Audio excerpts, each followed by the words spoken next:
mainit between President Marcos administration at Duterte camp. May mga lumilihis na po.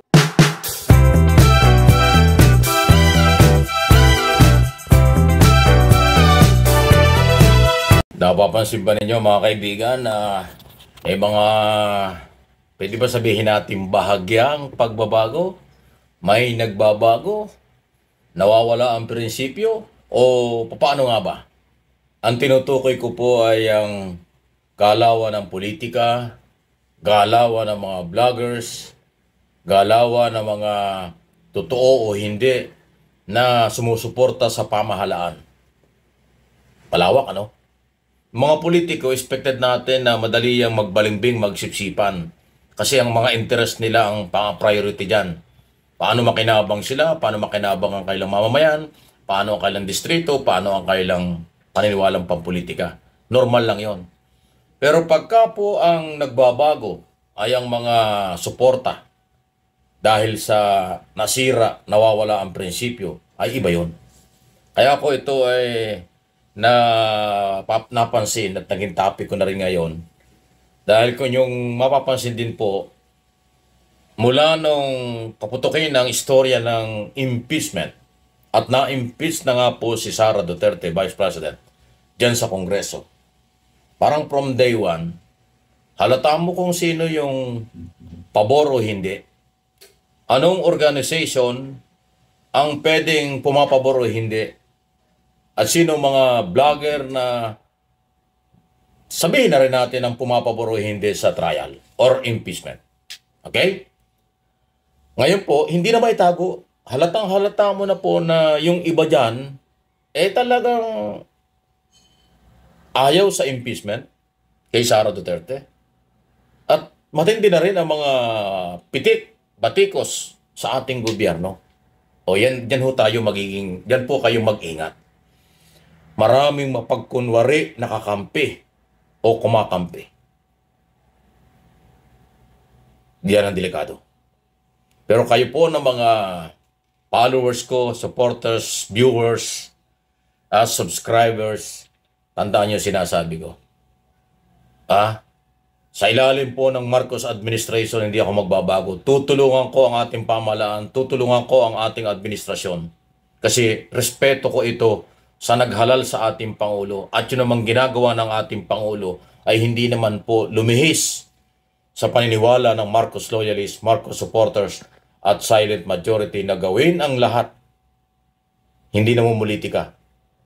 Walang personalan, walang isyong pamimersonal. Trabaho lang ang kanya. Yung kanyang foreign policy, independent foreign policy, policy sa internal at national security, at iba pa. Food security program at marami pang iba. Okay na okay yun.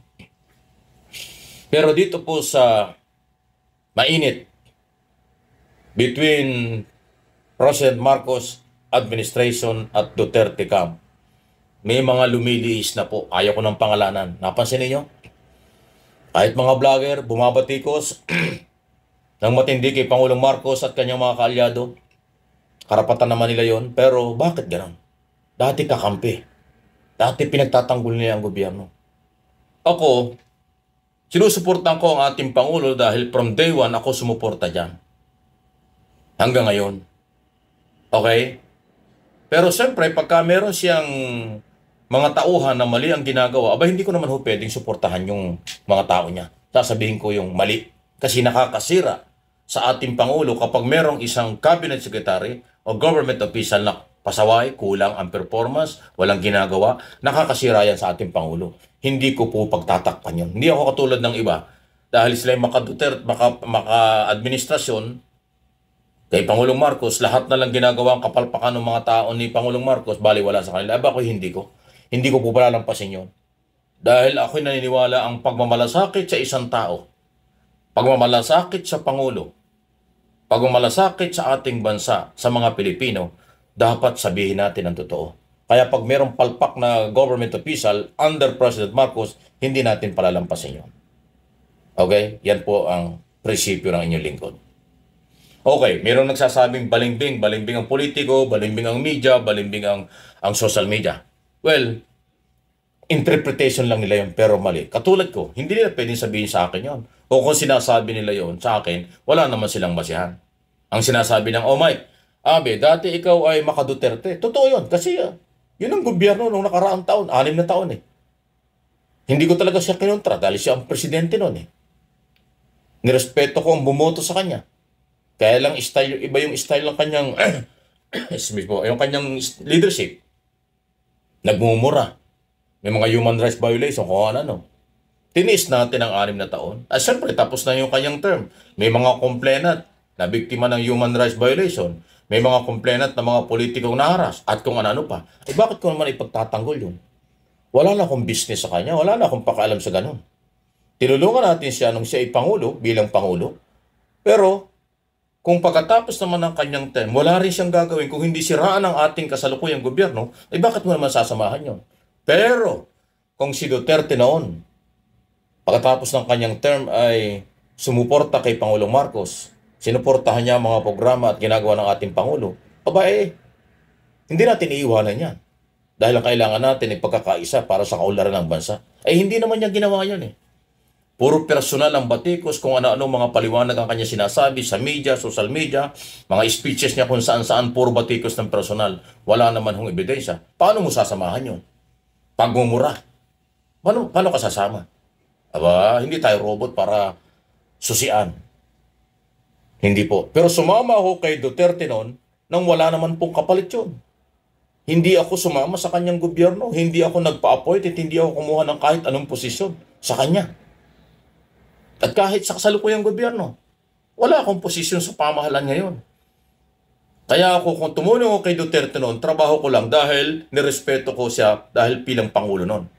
Pero hindi naman siya sa tumulong kay Pangulong Marcos sa kasalukuyang gobyerno, kaya iniwanan ko siya dahil ba't naman ako sasama sa mapanirang uri o grupo?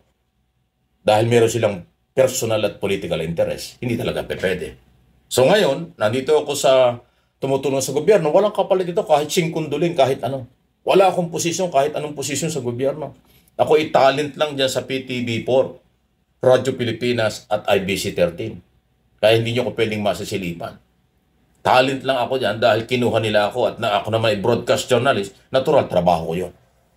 Pero hindi ibig sabihin nandyan ako, pagtatakpan ko ang lahat. Hindi. Pagkapalpak yung mga katauhan ng Pangulo, kahit nga sa television, kahit sa Channel 4, tinitira ko kahit kaalyado ng gobyerno. Kasi may masamang epekto sa Pangulo pagpalpak yung kanyang mga tauhan. Nagsasakripisyo ako para sa kabutihan ng Pangulo. Ganun po yan. Pero ngayon, balikan ko yung issue tungkol sa mga vloggers at mga politiko at iba pang sektor dyan, na halatang-halata mo na ngayon, pro-Duterte, anti-Marcos. Dati puri ng puri kay Pangulong Marcos, lahat ay sinasabi maganda at magaling ang Pangulong Marcos, ngayon biglang pinipitik na niya, kaliwat kanan na. So ano yun? Sino yun? Bahala na kayo. Maging maingat po kayo sa pagsusubaybay, pag-monitor ng mga totoong media at ng mga nasa social media, ang mga vloggers, political vloggers, kung ano man. Kasi marami hong mapagkunwari sa panahong ito. Pag hindi nangyari ang gusto nila, kalaban na sila. Pag hindi nangyari ang kailang sinabi before at ngayon ni malayo sa kailang sinabi, paninindigan nilang mali na ang gobyerno. Kalokohan yun. Kahit sino ka man, kahit sino tayo, kung ano ang policy at ginagawa ng gobyerno, basta naaayon sa kanyang paniniwala at naaayon sa batas, suportahan natin. Ay yung iba dyan nalihis lang sa kanilang paniniwala, masama na ang gobyerno. Anong gusto niyo? Ang gobyerno susunod siya niyo? Hindi. Ang gobyerno ay may sariling policy, prinsipyo at liderato under President Marcos.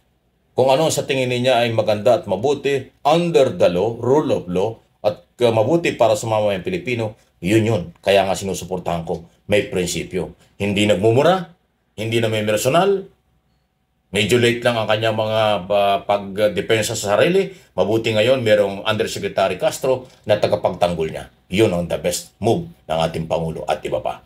So maging maingat po tayo. Maraming mapagkunwari sa usapin ng Marcos Duterte, Duterte Marcos vice versa, ang politika at ibang isyu.